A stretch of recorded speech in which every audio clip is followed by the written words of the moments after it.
नमस्कार। आज हम जो बनास की सहायक नदियां हैं उनके बारे में चर्चा करेंगे।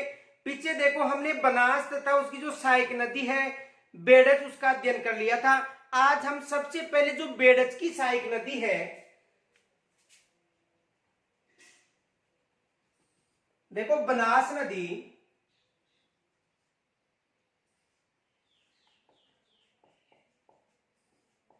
और बनास की जो सहायक नदी है बेड़च,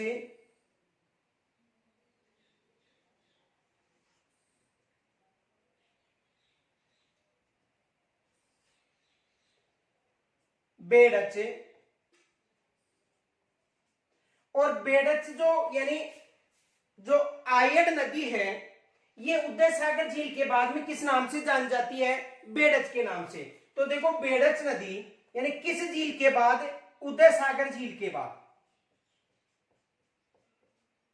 उदय सागर झील के बाद यानी उदय सागर झील के बाद इसे बेड़च के नाम से जाना जाता है। और इसका उद्गम है वो गोगुंदा की पहाड़ी के पास से होता है। गोगुंदा की पहाड़ी,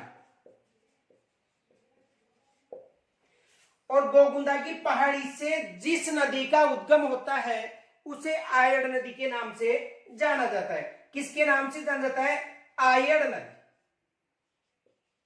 तो देखो आयड़ नदी का उद्गम कहां से होता है? गोगुंदा की पहाड़ी से। यानी इस नदी का जो उद्गम है कहां से होता है? गोगुंदा की पहाड़ी, जो कहां पर है? उदयपुर में। इसे आयड़ के नाम से जाना जाता है। और आयड़ नदी का जो जल है किस झील में जाकर गिरता है? उदय सागर झील में जाकर गिरता है। और उदय सागर झील के बाद इसे बेड़च के नाम से जाना जाता है। और ये नदी बिंगोदा भीलवाड़ा में, किस स्थान पर? जो बिंगोदा भीलवाड़ा है यहां पर बनास नदी में आकर समाप्त हो जाती है। बिंगोदा भीलवाड़ा, यहां पर यह नदी बनास नदी में आकर समाप्त हो जाती है। और चित्तौड़ में अप्पावास जो गांव है यहां पर इस नदी पर गोसुंडा बांध भी निर्मित है। यह भी याद रखना कि जो बेड़च नदी है इस नदी पर चित्तौड़गढ़ की जो अप्पावास गांव है वहां पर पास में ही कौन सा बांध निर्मित है? गोसुंडा बांध निर्मित है। देखो इस नदी पर, बेड़च नदी पर चित्तौड़गढ़ में यदि पूछा जाए, देखो चित्तौड़गढ़ के अप्पावास गांव में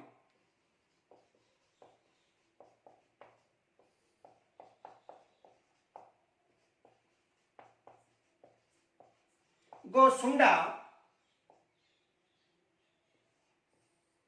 बांध निर्मित है। ये याद रखना, एग्जाम में प्रश्न बन सकता है। तो बेड़च नदी पर चित्तौड़गढ़ में जो अप्पावास गांव है वहां पर कौन सा बांध है? गोसुंडा बांध। तो यहां तक तो हमने पीछे अध्ययन कर लिया था। अब देखो बेड़च की एक सहायक नदी है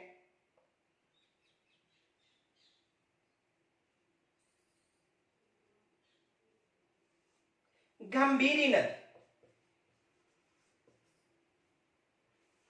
गंभीरी नदी।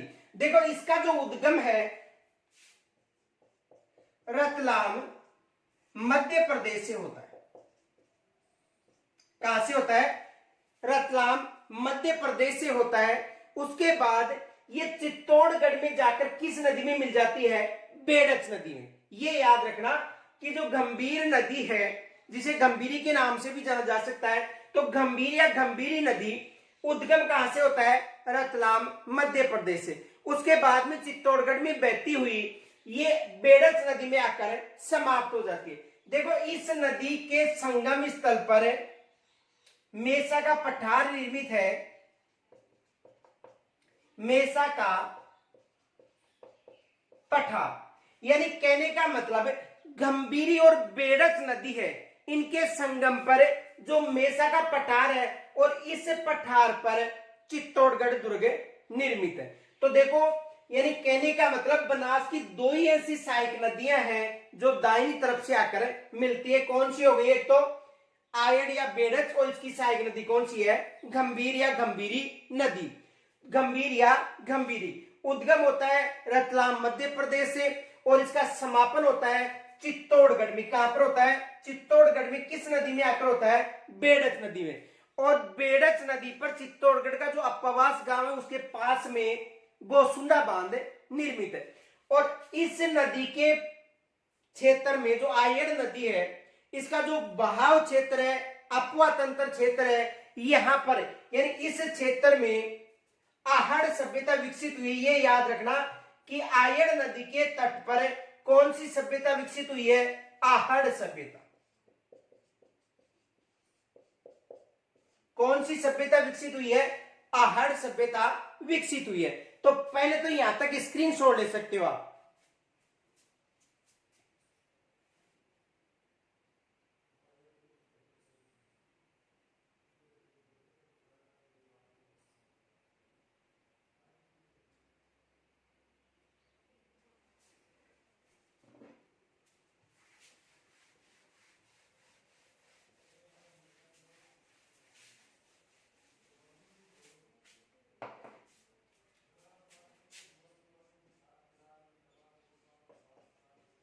गंभीर या गंभीर नदी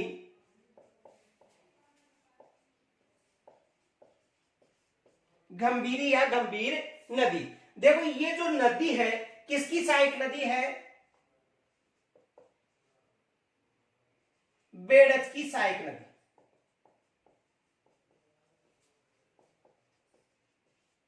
किसकी सहायक नदी है? बेड़च की सहायक नदी, ये याद रखना। दूसरा देखो, उद्गम की बात करें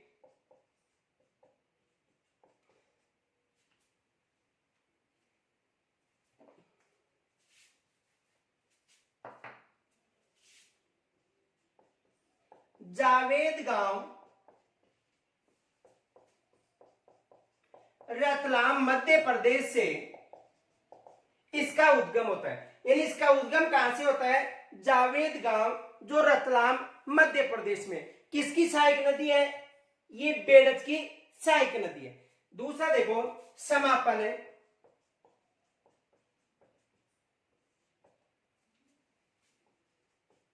चित्तौड़गढ़ में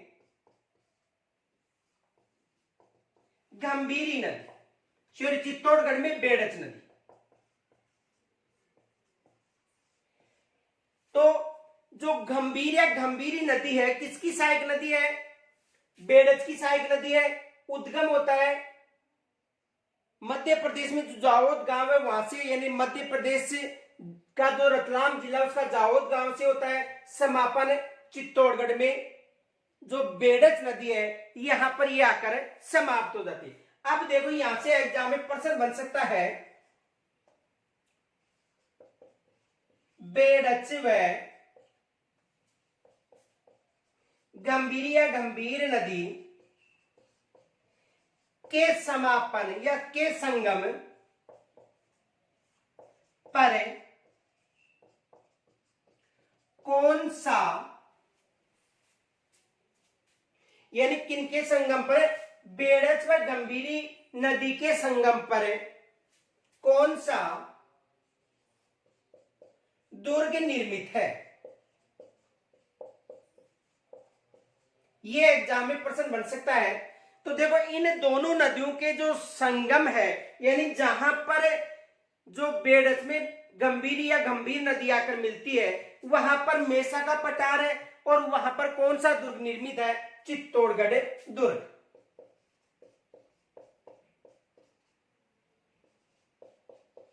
चित्तौड़गढ़ दुर्ग, ये एग्जाम में प्रश्न बन सकता है। तो देखो यानी बेड़च की सहायक नदी गंभीरी नदी है। उद्गम जावेद गांव रतलाम मध्य प्रदेश से होता है। इसका जो समापन है चित्तौड़गढ़ में बेड़च नदी में होता है। जहां पर यह समाप्त होती है वहां पर मेसा का पठार है। और उस मेसा के पठार पर कौन सा दुर्ग निर्मित है? चित्तौड़गढ़ दुर्ग।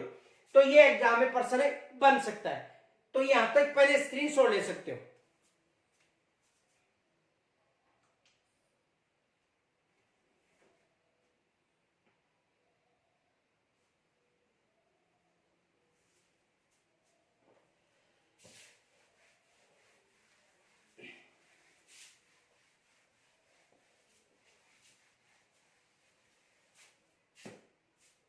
दूसरी नदी है मेनाल,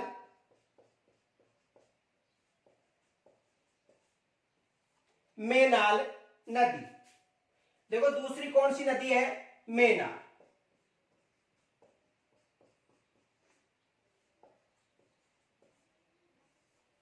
देखो जो मेनाल नदी है इसका जो उद्गम है बेंगू चित्तौड़गढ़ से होता है। कहां से होता है, बेंगू चित्तौड़गढ़ से इस नदी का उद्गम होता है।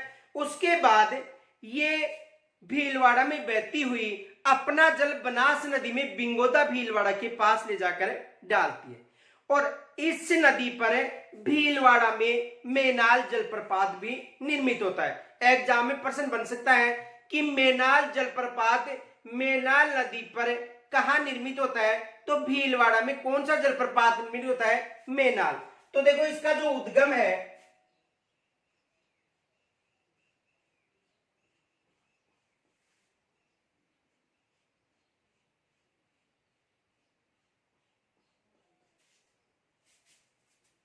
बनास नदी और बनास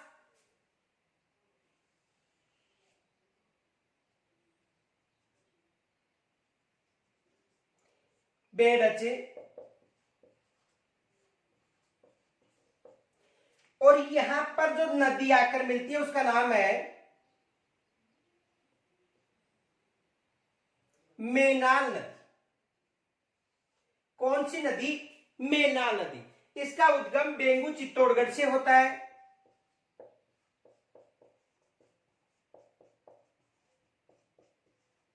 कहां से होता है, बेंगू चित्तौड़गढ़ से होता है। चित्तौड़गढ़ के बाद में भीलवाड़ा में बहती हुई अपना जल बिंगोदा भीलवाड़ा के पास, ये याद रखना, बिंगोदा भीलवाड़ा के पास है।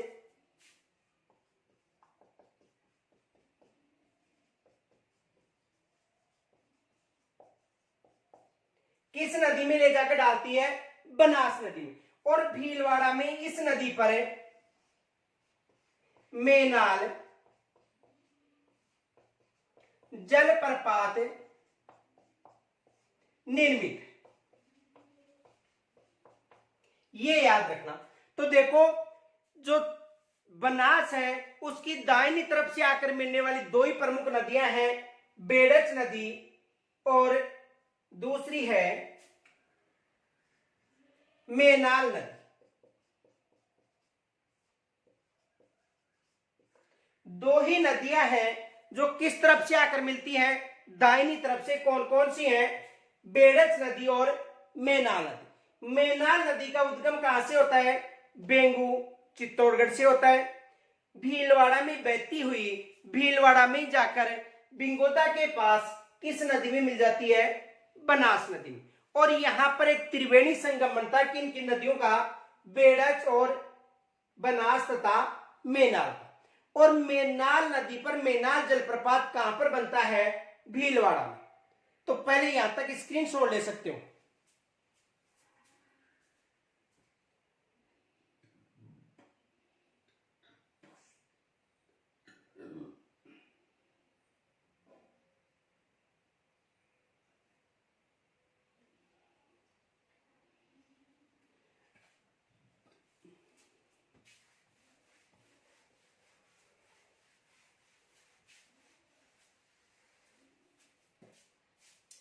देखो जो मेनाल नदी इसका उद्गम है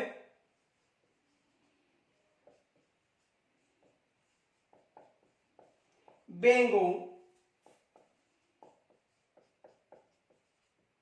चित्तौड़गढ़। कहां से होता है उद्गम, बेंगू चित्तौड़गढ़ से इसका उद्गम होता है। समापन है बिंगोदा भीलवाड़ा के पास, यानी समापन होता है बिंगोदा भीलवाड़ा के पास। किस नदी में जाकर समाप्त हो जाती है, बनास नदी में।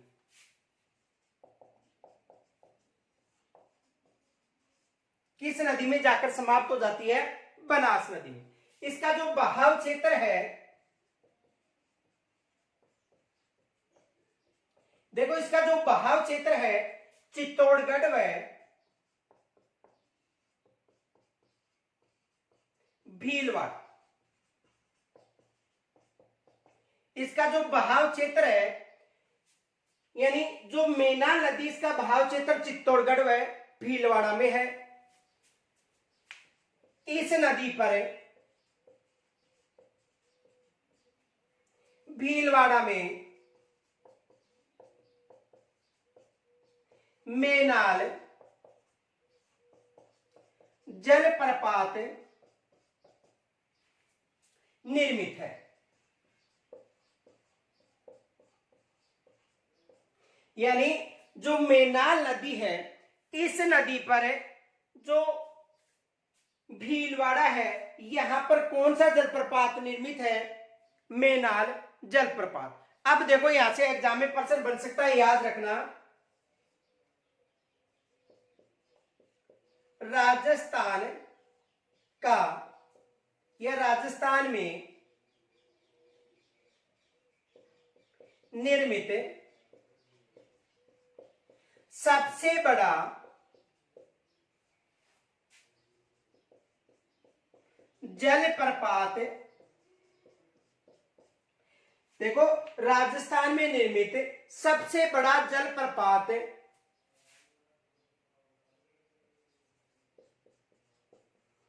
चूलिया जलप्रपात कहां पर निर्मित है?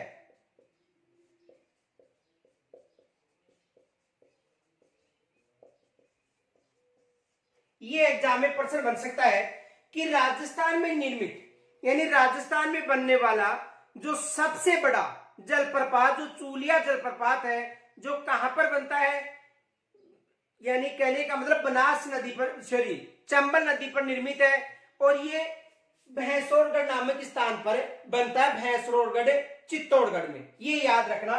तो राजस्थान में निर्मित सबसे बड़ा जलप्रपात जो चूलिया जलप्रपात है, भैंसरोड़गढ़ चित्तौड़गढ़, यानी भैंसरोड़गढ़ जो चित्तौड़गढ़ है, यहां पर यह जलप्रपात निर्मित होता है। और किस नदी पर होता है ये भी याद रखना, चंबल नदी पर। किस नदी पर होता है? चंबल नदी पर। एग्जाम में यह भी प्रश्न बन सकता है कि जो चूलिया जलप्रपात है वो चंबल नदी पर बनता है, तो बताओ चूलिया जलप्रपात किस नदी के जल गिरने से बनता है, यानी किस नदी का जल गिरने से इसका जलप्रपात बनता है? तो जो ब्राह्मणी नदी है, कौन सी नदी? ब्राह्मणी नदी। तो ब्राह्मणी नदी के समापन पर कौन सा जलप्रपात बनता है? चूलिया जलप्रपात बनता है, ये याद रखना। और ये चूलिया जलप्रपात कहां पर बनता है? भैंसरोड़गढ़ चित्तौड़गढ़ में। कहां पर बनता है? भैंसरोड़गढ़ चित्तौड़गढ़ में ये जलप्रपात बनता है। तो याद रखना, देखो जो मेनाल नदी है इसका उद्गम कहां से होता है? बेंगू से। और आपको कमेंट्स के द्वारा ये बताना है बेंगू किसान आंदोलन कब प्रारंभ हुआ था। आपको कमेंट्स के द्वारा ये बताना है कि जो बेंगू किसान आंदोलन था, जो बिजोलिया किसान आंदोलन के बाद में प्रारंभ हुआ था, तो बेंगू किसान आंदोलन कब प्रारंभ हुआ था, यह आपको कमेंट्स के द्वारा बताना है। तो इस नदी यानी मेना नदी का उद्गम बेंगू चित्तौड़गढ़ से होता है, याद रखना। इसका जो समापन है बिंगोदा भीलवाड़ा में। कहां पर होता है? बिंगोदा भीलवाड़ा में। जो बनास नदी है वहां पर जाकर ये समाप्त हो जाती है। और इसका जो बहाव क्षेत्र है चित्तौड़गढ़ व भीलवाड़ा में, दो ही जिलों में इसका बहाव क्षेत्र है। इस नदी पर भीलवाड़ा में कौन सा जलप्रपात निर्मित है? ये याद रखना, मेनाल जलप्रपात। कौन सा जलप्रपात निर्मित है? मेनाल जलप्रपात। और राजस्थान में जो निर्मित सबसे बड़ा जलप्रपात है वो कौन सा जलप्रपात है? चूलिया जलप्रपात। तो यहां से भी एग्जाम में प्रश्न बन सकता है। और चूलिया जलप्रपात भैंसरोड़गढ़ चित्तौड़गढ़ में बनता है। देखो भैंसरोड़गढ़ दुर्ग, ये भी याद रखना, जो भैंसरोड़गढ़ दुर्ग है वो दो व्यापारियों के द्वारा बनाया गया था, बैसा साहय व रोड़ाचारण व्यापारी। किन व्यापारियों के द्वारा बनाया गया था? बैसा साहब व रोड़ाचारण व्यापारी के द्वारा बनाया गया था। जिसे राजस्थान का वेल्लोर दुर्ग भी कहा जाता है। एग्जाम में यह भी प्रश्न बन सकता है कि राजस्थान का वेल्लोर दुर्ग किसे कहा जाता है, तो राजस्थान का जो वेल्लोर दुर्ग है वो भैंसरोडगढ़ दुर्ग को कहा जाता है। और वहां पर ही कौन सा जलप्रपात बनता है, चूलिया जलप्रपात बनता है। और किस नदी पर बनता है, चंबल नदी पर। तो यहां तक स्क्रीनशॉट ले सकते हो।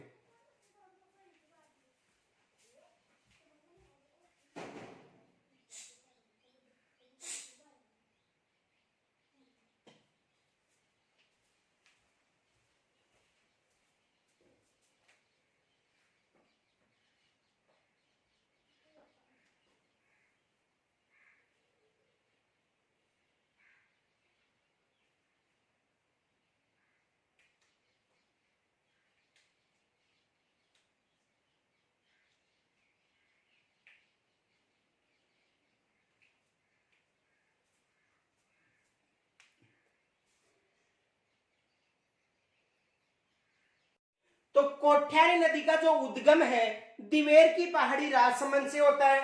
देखो इस नदी का जो उद्गम है दिवेर की पहाड़ी राजसमंद, यानी कोठ्यारी नदी का जो उद्गम है कहां से होता है, दिवेर की पहाड़ी राजसमंद से। यहां से उद्गम होने के बाद में देखो ये राजसमंद में बहने के बाद भीलवाड़ा में बहती हुई, राजसमंद में बहने के बाद भीलवाड़ा में बहती हुई, भीलवाड़ा में जाकर किस नदी में मिल जाती है, बनास नदी।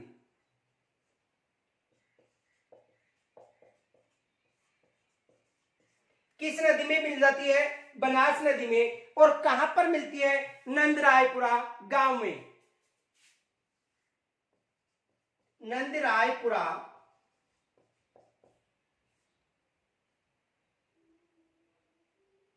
यानी नंदरायपुरा गांव जो कहां पर है, भीलवाड़ा में। देखो उद्गम कहां से हो रहा है, दिवेर की पहाड़ी राजसमंद से। राजसमंद में बहने के बाद भीलवाड़ा में बहती हुई और भीलवाड़ा में जो नंदरायपुरा गांव है वहां पर जाकर किस नदी में मिल जाती है, बनास नदी में। इस नदी पर भीलवाड़ा में मेजा बांध निर्मित है, मेजा बांध। और यह बांध कहां पर निर्मित है, भीलवाड़ा। देखो एग्जाम में प्रश्न बन चुका है कि भीलवाड़ा का अमृत सरोवर किसे कहा जाता है, तो भीलवाड़ा का जो अमृत सरोवर है वो किस बांध को कहा जाता है, मेजा बांध को। क्योंकि इस बांध से जो भीलवाड़ा क्षेत्र था प्राचीन समय में वहां पर पानी की आपूर्ति होती थी। तो एग्जाम में प्रश्न बन चुका है कि भीलवाड़ा का अमृत सरोवर किसे कहा जाता है, मेजा बांध को कहा जाता है। कहां पर निर्मित है, भीलवाड़ा में। किस नदी पर निर्मित है, कोठ्यारी नदी पर। या ये भी प्रश्न बन सकता है कि जो मेजा बांध है वो किस नदी पर निर्मित है, तो मेजा बांध कोठ्यारी नदी पर निर्मित है। कोठ्यारी नदी का उद्गम कहां से होता है, तो कोठ्यारी नदी का जो उद्गम है दिवेर राजसमंद से होता है। और यहां से उद्गम होने के बाद में ये राजसमंद व भीलवाड़ा में बहती हुई बनास नदी में जाकर समाप्त हो जाती है। देखो मेवाड़ का मैराथन किस युद्ध को कहा गया था, दिवेर के युद्ध को। यह भी याद रखना, मेवाड़ का मैराथन किसको कहा गया था, दिवेर युद्ध को कहा गया था। तो देखो इसका उद्गम भी कहां से होता है, दिवेर की पहाड़ी जो कहां पर है, राजसमंद में। और किसकी सहायक नदी है, बनास की सहायक नदी है। किस दिशा से आकर समाप्त होती है, तो देखो याद रखना केवल दो ही नदी, दो कौन कौन सी, जो बेड़च या आयर नदी, इनके अलावा मेना नदी जो दाहिनी तरफ से आकर मिलती है। शेष इनकी जो सहायक नदियां हैं वो किस तरफ से आकर मिलती है, बाईं तरफ से आकर मिलती है। ये विशेष याद रखना। तो यहां तक पहले स्क्रीनशॉट ले सकते हो।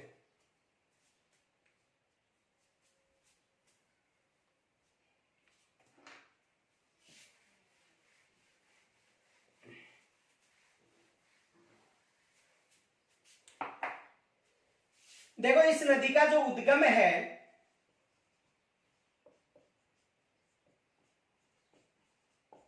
दिवेर की पहाड़ी,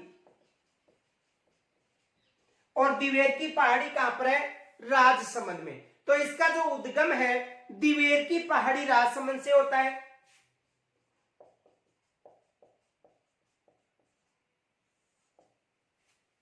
इसका जो समापन है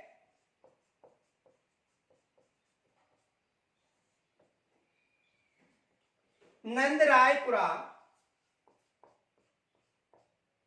गांव भीलवाड़ा, यानी इसका जो समापन है नंदरायपुरा गांव जो भीलवाड़ा है, वहां पर किस नदी में जाकर, बनास नदी, किस नदी में जाकर समाप्त होती है, बनास नदी में जाकर समाप्त होती है। इसका यदि बहाव क्षेत्र की बात करें तो देखो बहाव राजसमंद व भीलवाड़ा, किन किन जिलों में इसका बहाव क्षेत्र है, उद्गम राजसमंद से और समापन भीलवाड़ा। एक विशेष फैक्ट याद रखना, इस नदी पर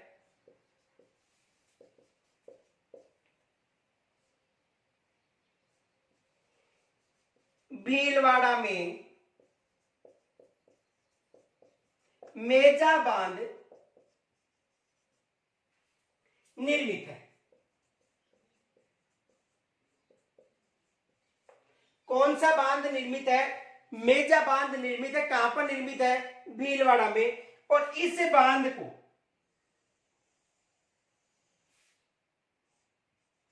भीलवाड़ा का अमृत सरोवर कहा जाता है।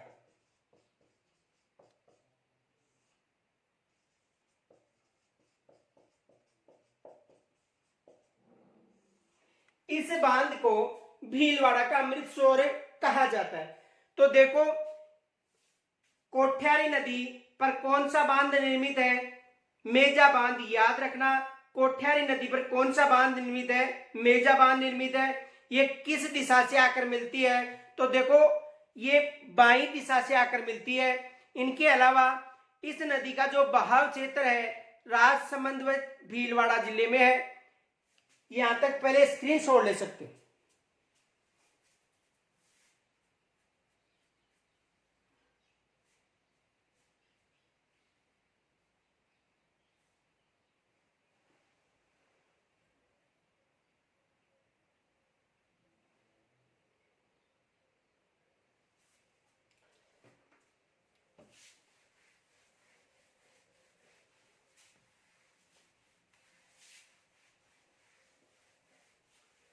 देखो एक तो ये प्रश्न बनता है इसमें,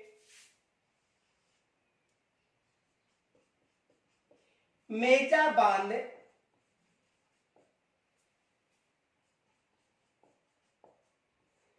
किस नदी पर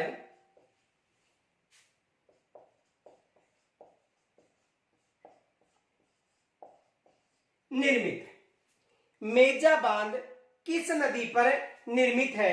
तो देखो ये बांध किस नदी पर निर्मित है, कोठ्यारी नदी।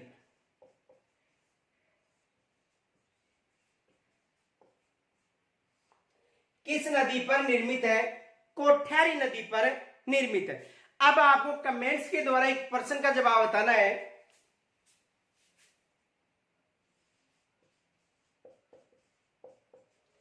कोठ्यारी नदी के बहाव क्षेत्र में कौन सी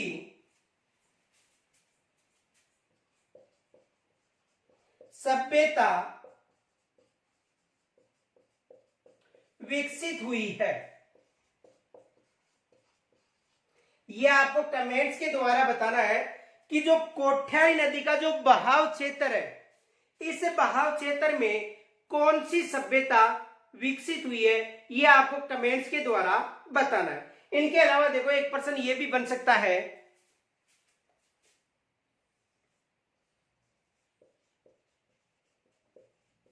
भीलवाड़ा का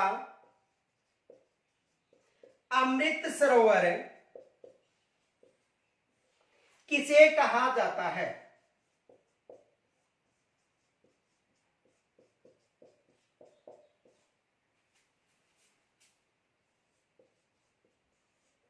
जो भीलवाड़ा है इसका जो अमृत सरोवर है वो किसे कहा जाता है? तो भीलवाड़ा का जो अमृत सरोवर है वो मेजा बांध को कहा जाता है।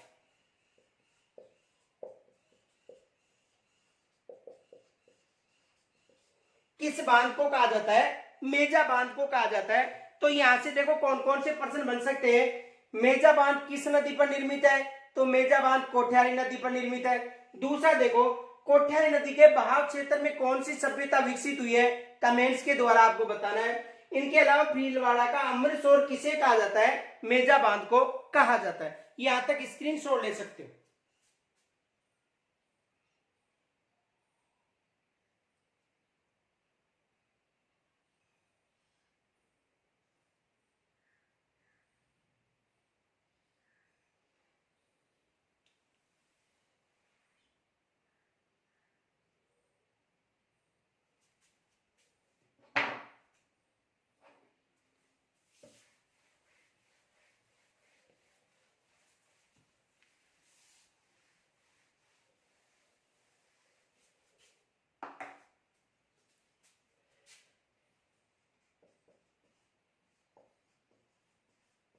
खारी नदी, देखो जो खारी नदी है इसका जो उद्गम है बिजराल गांव की जो पहाड़ी है राजसमंद, यहां से इसका उद्गम होता है। उद्गम होने के बाद में भीलवाड़ा में बहती है, उसके बाद में अजमेर, और अजमेर के बाद टोंक में बहती हुई राजमहल के पास जाकर ये किस नदी में समाप्त हो जाती है?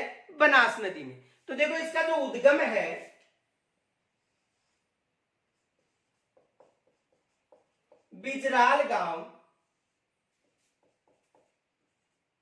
की पहाड़ी, कहां से होता है? बिजराल गांव की पहाड़ी से इसका उद्गम होता है। उद्गम होने के बाद देखो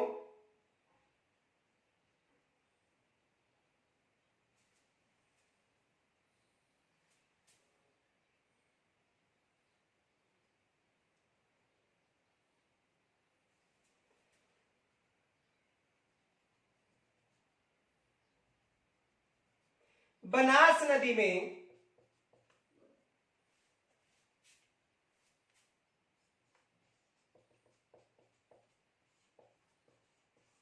बनास नदी में जाकर ये समाप्त हो जाती है। तो उद्गम कहां से होता है? बिजराल गांव की पहाड़ी, जो कहां पर है? राजसमंद में। उसके बाद इसका जो बहाव क्षेत्र है अजमेर, अजमेर के बाद ये टोंक में बहती हुई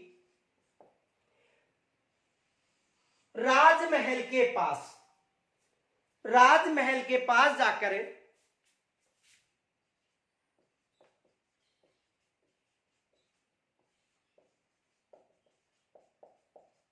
राजमहल के पास जाकर ये बनास नदी में समाप्त हो जाती है। देखो राजमहल का युद्ध जयपुर के शासक सवाई ईश्वर सिंह और माधो सिंह के मध्य हुआ था, ये भी याद रखना। जो एक उत्तराधिकारी संघर्ष था किनके मध्य हुआ था? जयपुर का जो शासक था ईश्वर सिंह वह माधो सिंह के मध्य हुआ था, जो एक उत्तराधिकारी युद्ध था। और जो राजमहल के पास ये युद्ध हुआ था, तो देखो राजमहल के पास जाकर किस नदी में समाप्त हो जाती है? बनास नदी में। इसका उद्गम कहां से होता है? बिजराल गांव की पहाड़ी कहां पर है? राजसमंद में। तो बिजराल गांव की पहाड़ी से उद्गम होता है। इसका बिजराल गांव के बाद में अजमेर में इसका बहाव क्षेत्र है। उसके बाद में कोटा में बहती हुई राजमहल के पास जाकर किस नदी में समाप्त हो जाती है? बनास नदी में।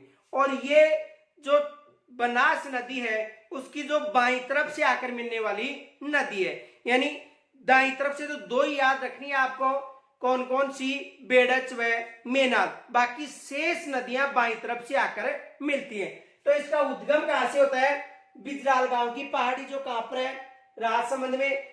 बहाव क्षेत्र राजसमंद, अजमेर व टोंक। समापन जो राजमहल है उसके पास में। राजमहल कहां पर है? टोंक में। राजमहल कहां पर है? टोंक में। तो राजमहल के पास ये बनास नदी में आकर समाप्त हो जाती है। एग्जाम में प्रश्न भी बन चुका है कि जो राजमहल का युद्ध था वो किन के मध्य हुआ था?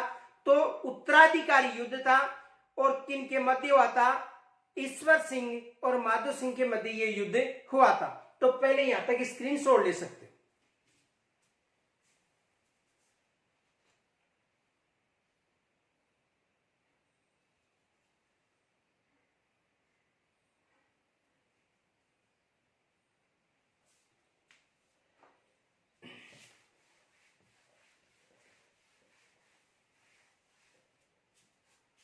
देखो इसका उद्गम है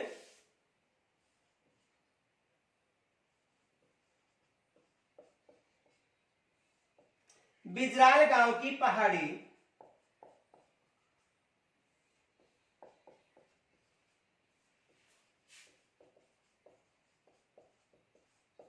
राजसमंद। बिजराल गांव की पहाड़ी राजसमंद से इसका उद्गम होता है। समापन देखो,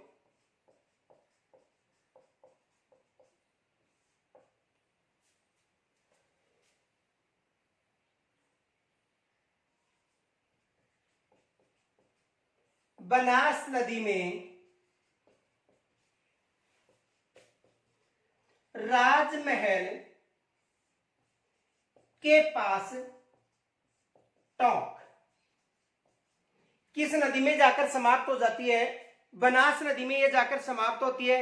कहां पर होती है? राजमहल के पास, जो टोंक जिले में। बहाव क्षेत्र है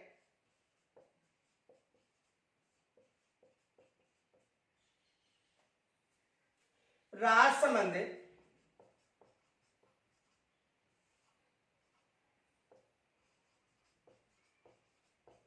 अजमेर व टोंक। किन किन जिलों में इनका बहाव क्षेत्र है? तो बहाव क्षेत्र राजसमंद, अजमेर व टोंक। अब देखो पीछे जो समरूपी शब्द बता रखे हैं आपको, उनमें यह बताया गया था कि जो खारी नदी है, दो नदियां, ये याद रखना। खारी नदी कितनी है? दो। एक लूनी की सहायक नदी है और दूसरी किसकी सहायक नदी है? बनास की। ये याद रखना। यदि खारी नदी का प्रश्न पूछा जाए तो राजस्थान में खारी नदी कितनी है? दो। ये फैक्ट याद रखना। आप यदि प्ले लिस्ट में जाओगे तो पीछे आपको वीडियो मिलेगा, उसमें जो भी जितने भी समरूपी शब्द है कि तारागढ़ दुर्ग कितने हैं, खारी नदी कितनी है, गंभीरी नदी कितने हैं, एक थंबिया महल कितने हैं, जो गणेश जी के मंदिर कितने हैं, और इनके अलावा तीर्थराज कितने हैं, उनका जो विवरण है वो आपको वहां पर मिल जाएगा। यानी प्ले लिस्ट में समरूपी शब्द के नाम से दो वीडियो है, वहां पर आपको मिल जाएंगे कि समान प्रतीत होने वाले शब्द। जैसे तारागढ़ दुर्ग है तो तारागढ़ दुर्ग एक अजमेर में है और एक बूंदी में। वैसे ही खारी नदी भी कितनी है? दो। इनके अलावा जो गंभीरी नदी भी है वो कितनी है? दो। तो वहां पर आपको मिल जाएगा। याद रखना, देखो खारी नदी और खारी नदी एक तो लूनी की सहायक नदी है और दूसरी खारी नदी बनास की सहायक है। यानी खारी नदी कितनी है? दो है। एक खारी नदी लूनी की सहायक नदी है और दूसरी खारी नदी बनास की सहायक नदी है। देखो एग्जाम में प्रश्न बना था और वो प्रश्न बोनस मिला था, डिलीट हुआ था। प्रश्न क्या था? देखो खारी नदी किससे अपवाह है तंत्र में शामिल है। देखो यानी खारी नदी किस अपवाह तंत्र में शामिल है? 2012 तृतीय श्रेणी शिक्षक भर्ती में यह प्रश्न पूछा गया था कि जो खारी नदी है वो किस अपवाह तंत्र में शामिल है। यह एग्जाम में प्रश्न आया हुआ है। 2012 में जो तृतीय श्रेणी शिक्षक एग्जाम हुई थी, जो जिला परिषद के माध्यम से हो रही थी, उसमें यह राजसमंद से प्रश्न पूछा गया था। और वहां पर ऑप्शन में था, देखो ए में था अरब सागरीय,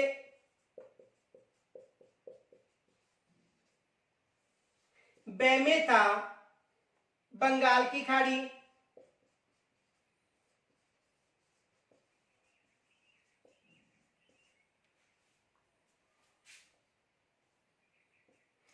यानी अरब सागरीय, बंगाल की खाड़ी, से में था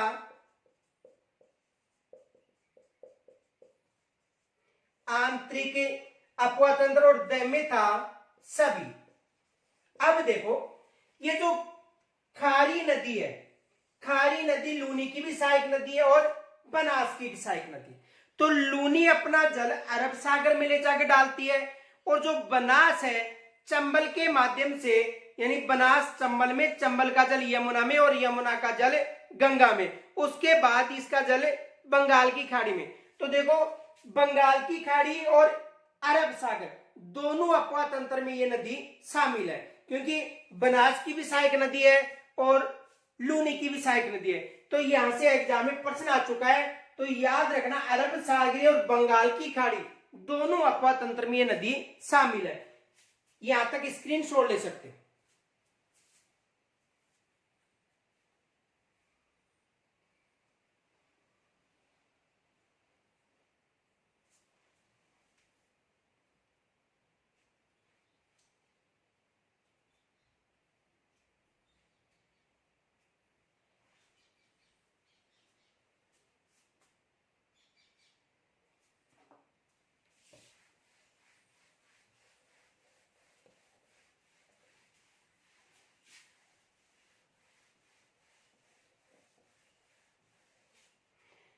देखो मानसी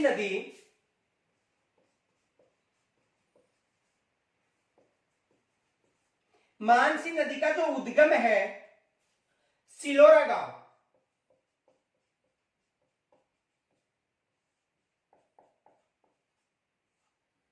यानी सिलोरा गांव अजमेर से इसका उद्गम होता है। यहां से उद्गम होने के बाद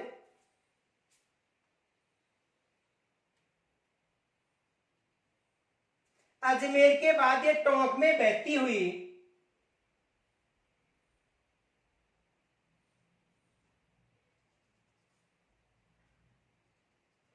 यानी अजमेर के बाद टोंक में बहती हुई बनास नदी में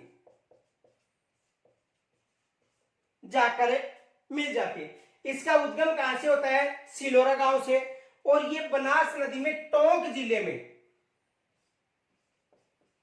गहलोद गांव में, यानी गहलोद गांव में जाकर सिलोरा गांव अजमेर से इसका उद्गम होता है। गहलोद गांव में जाकर ये किस नदी में मिल जाती है? बनास नदी में। कहां पर मिलती है? टोंक में। ये याद रखना, इसका बहाव क्षेत्र है जो मानसी नदी है, इसका बहाव क्षेत्र अजमेर व टोंक दो जिलों में इसका बहाव क्षेत्र है। तो मानसी नदी का उद्गम अजमेर से होता है, समापन कहां पर होता है? टोंक में। किस नदी में जाकर होता है? बनास नदी में। तो देखो इसका उद्गम है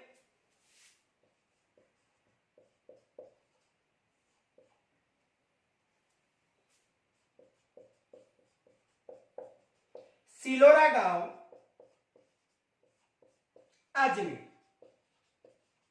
उद्गम कहां से होता है? सिलोरा गांव अजमेर से। बहाव क्षेत्र है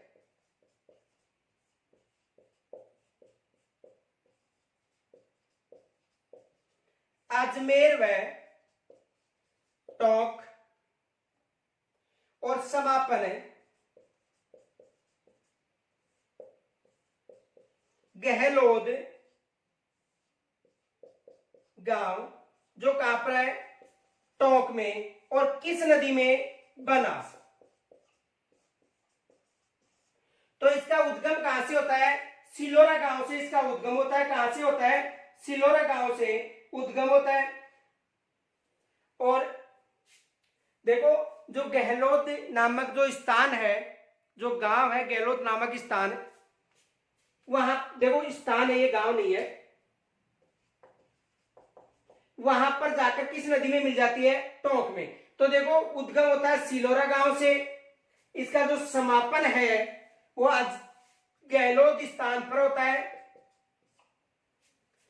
इसका जो क्षेत्र है वो बहाव क्षेत्र अजमेर व टोंक, इसका जो बहाव क्षेत्र है दो जिलों में है, अजमेर से उद्गम है और टोंक में इसका समापन होता है। तो देखो मानसी नदी का उद्गम सिलोरा गांव से, समापन गहलोत नामक स्थान पर कहां पर होता है?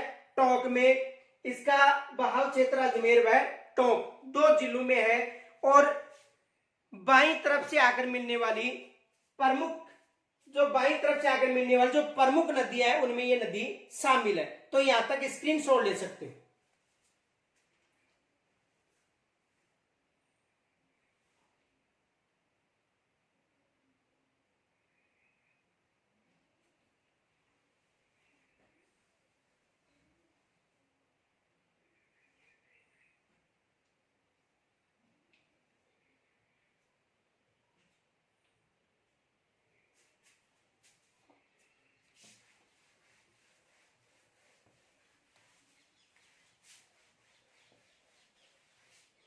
अब देखो मोरेल नदी,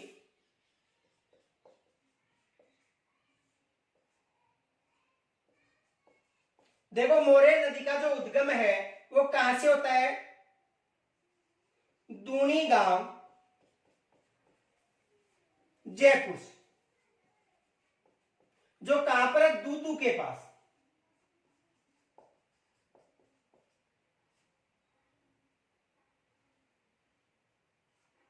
तो देखो मोरेल नदी का जो उद्गम है दूनी गांव,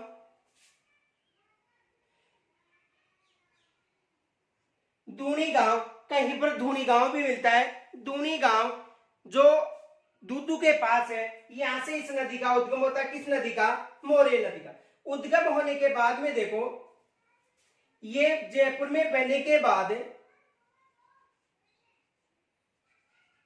सवाई माधोपुर के खंडार नामक स्थान पर है।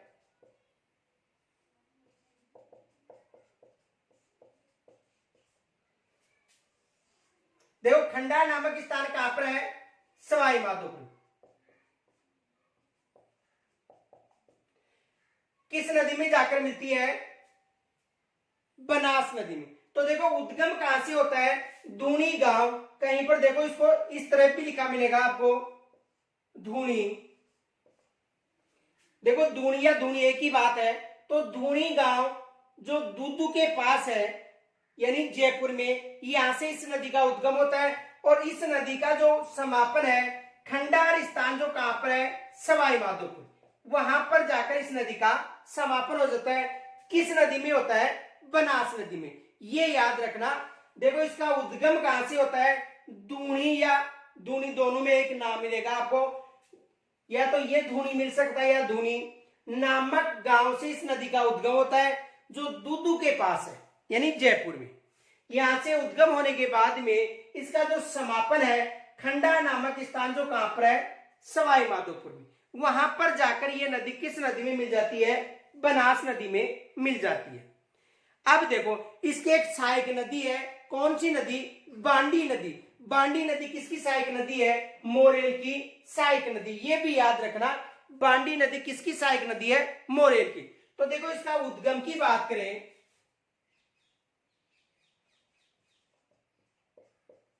तो देखो उद्गम में धूनी या दूनी गांव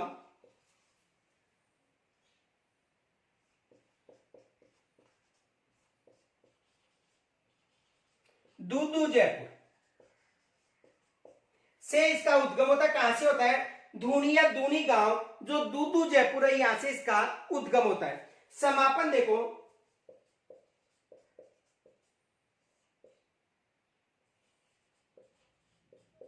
खंडार नामक स्थान है, और खंडार नामक स्थान कहां पर है? सवाई माधोपुर में।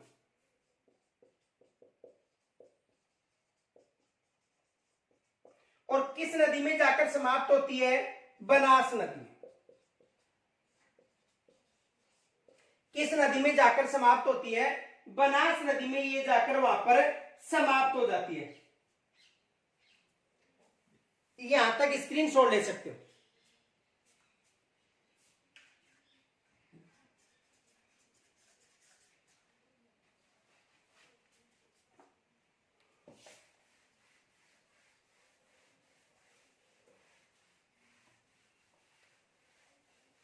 अब देखो इससे एक प्रश्न बन सकता है, ध्यान से समझना।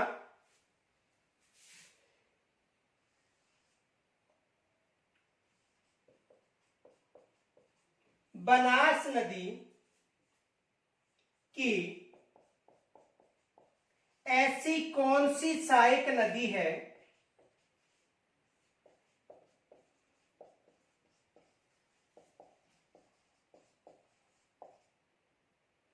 देखो बनास नदी की ऐसी कौन सी सहायक नदी है जिसका समापन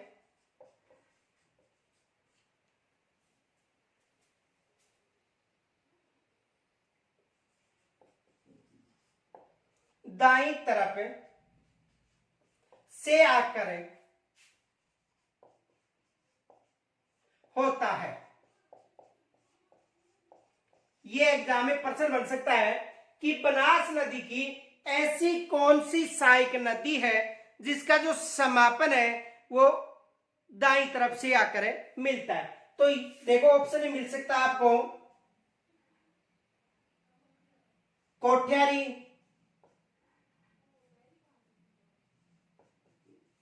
एक तो आ सकता है कोठ्यारी नदी, बे में मिल सकता है मेनाल, से में मिल सकता है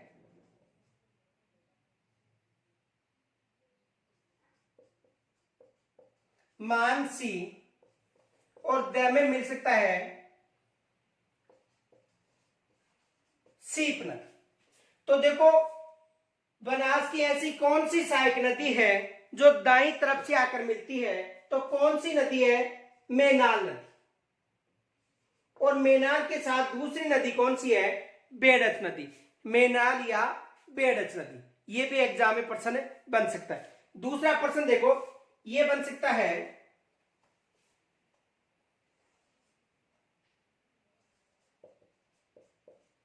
बनास की कौन सी सहायक नदी, बनास की कौन सी सहायक नदी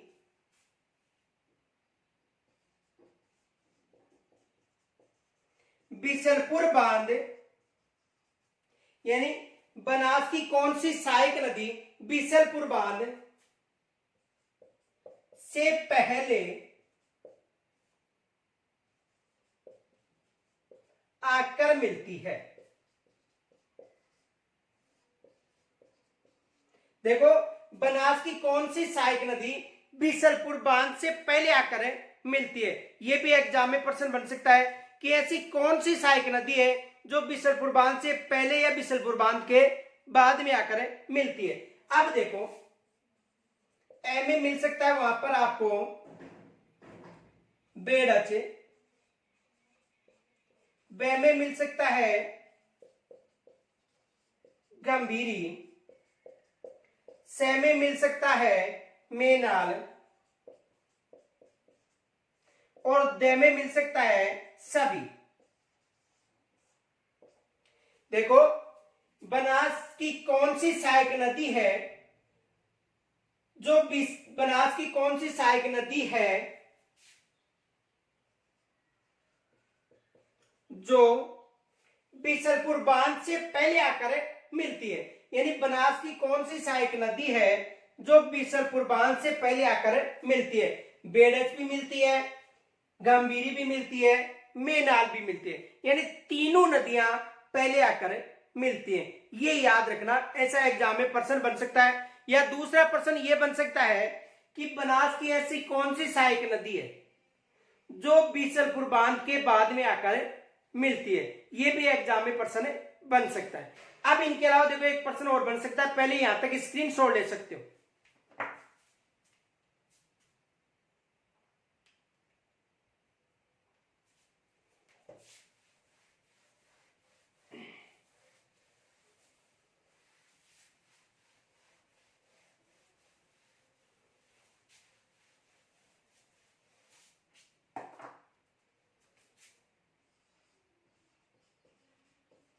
जयपुर के यानी कछवा वंश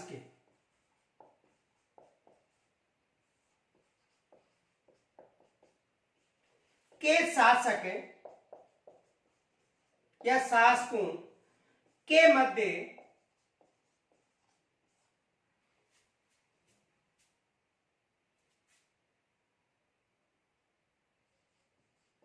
उत्तराधिकारी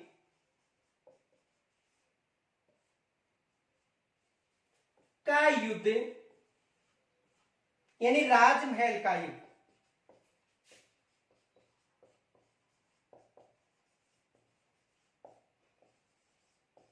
हुआ था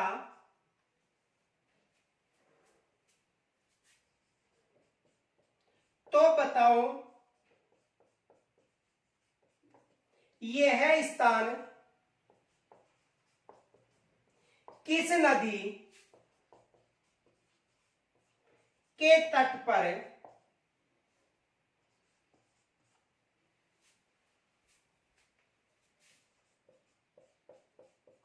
स्थित है। देखो प्रश्न देखो, जयपुर के जो कछुआ वंश है, यानी जयपुर के कछुआ वंश के शासक जो सवाई ईश्वर सिंह और माधो सिंह थे, तो जयपुर के कछुआ वंश के शासकों के मध्य उत्तराधिकारी का युद्ध हुआ था, जिसे राजमहल का युद्ध कहा गया था। तो बताओ यह युद्ध कौन सा युद्ध? राजमहल का युद्ध। किस, ये जो राजमहल का युद्ध हुआ था, यह स्थान किस नदी के तट के पास स्थित है? तो कौन सी नदी है? बनास नदी। कौन सी नदी है? बनास नदी के तट के पास ये युद्ध हुआ था। तो यहां तक यदि कोई समस्या हो तो कमेंट्स के द्वारा जरूर बताना। इनके अलावा देखो, जो मेन एग्जाम है तृतीय श्रेणी, उसका सिलेबस 1-2 दिन में आने वाला है। जनवरी माह में एग्जाम प्रस्तावित है, तो अब से ही आपके पास लगभग 5 माह शेष हैं। तो यदि अब से ही आप लगभग 10-12 घंटे यदि तैयारी करते हो तो आप 100% जो आपकी जो मंजिल है वो मिल सकती है। तो यहां तक यदि कोई समस्या हो तो मुझे कमेंट्स के द्वारा जरूर बताना। और शेष जो नदियां रह गई, जो बाणगंगा, इनके अलावा जो गंभीरी नदी शेष रह गई, उसका अध्ययन हम कल करेंगे। तब तक के लिए नमस्कार।